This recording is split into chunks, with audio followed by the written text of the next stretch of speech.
یونان کا تختہ پلٹے ہوئے صدیاں گزر گئی ہیں، صرف اب وہاں پانی ہی ہے۔ سکندر اعظم نے یونان کا خزانہ حاصل کر لیا، لا نہ سکا۔ معجزہ قدرت کے وسیع خزانہ کھوپڑی میں سما گیا۔ سکندر سمندر یعنی پانی پر کھوج لگاتا رہا اور آخر کار ایک چھوٹا سا ٹیلا نظر آیا۔ وہاں کھدائی کرائی تو زینہ نظر آیا۔ جب وہ زینے سے نیچے اتر کر گیا تو ایک شخص اٹھ کر بیٹھا اور سکندر نے کہا کہ صدیاں گزر گئیں، یونان کا تختہ پلٹے ہوئے اور آپ ابھی تک زندہ ہیں۔ تو لہذا اس شخص نے کہا کہ ہاں، یہ کرشمہ قدرت ہے، وہ جو چاہتا ہے وہ کرتا ہے۔ میں صرف آپ کے ہی آنے تک کے لیے زندہ ہوں۔ اور آپ نے یہاں کیا دیکھا کہ صرف آپ، سکندر نے کہا صرف آپ کو ہی دیکھا ہے۔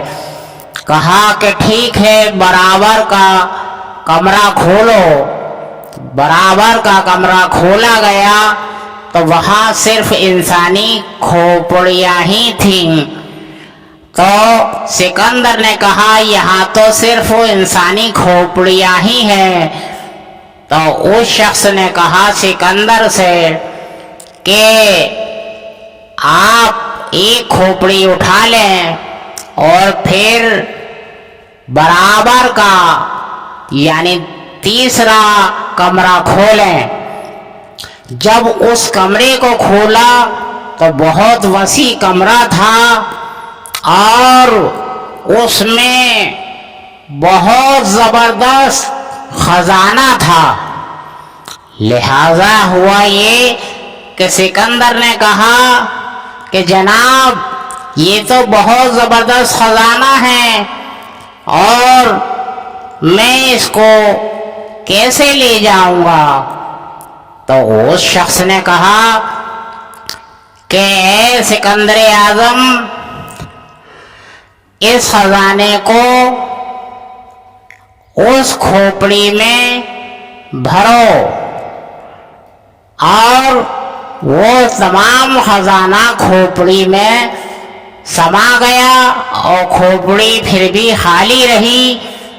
اب سکندر اس شخص کے قریب آتا ہے اور کہتا ہے کہ وہ تمام خزانہ وہ کھوپڑی میں سما گیا، پھر بھی کھوپڑی خالی ہے۔ تو اس شخص نے کہا کہ دیکھو، یہ معجزہ قدرت ہے کہ تم سکندر اعظم ہو، میں جانتا ہوں۔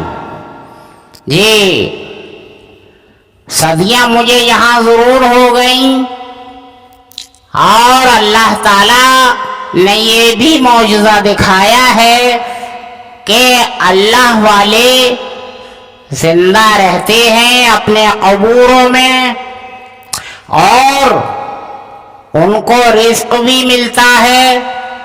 مجھ کو بھی ملتا تھا، مجھے بھوک پیاس نہیں لگتی تھی اور نہ ہی بیت الخلا کی حاجت ہوتی تھی۔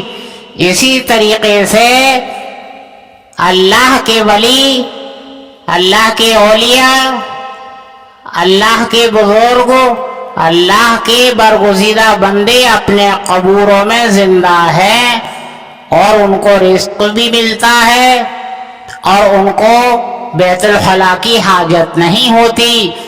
آپ سکندر اعظم ہوتے ہوئے، زبردست خزانے کے مالک ہوتے ہوئے، پھر بھی کس قدر تکلیفوں کے ساتھ آپ یہاں تک پہنچے۔ اور آپ نے اس خزانے کو حاصل کرنے کی کوشش کی، تو یہ کھوپڑی اتنے زبردست خزانے سے نہیں بھری، یہ معجزہ قدرت کہ قدرت ان دو باتوں کو لوگوں کو سمجھانا چاہتی ہے کہ جو قرآن پاک میں لکھا ہے کہ ہمارے اولیاء اپنی قبروں میں زندہ ہیں، انہیں ہم رزق بھی دیتے ہیں جی، اور یہ کہ حویس کی کھوپڑی کبھی نہیں بھرتی، یہ آپ کے آنے تک کے لیے میں زندہ تھا، اور یہ سمجھانے کے لیے اللہ تعالیٰ نے مجھ کو زندہ رکھا۔ یہ کہہ کر وہ لیٹ گیا اور موت حقیقی اس کی واقع ہو گئی۔ سکندر اعظم نے اس جگہ کو اتنا زبردست نیست نابود کرایا کہ کوئی اس کی کھوج نہ لگا سکے، اور پھر وہ اپنی منزل کی طرف روانہ ہو گیا۔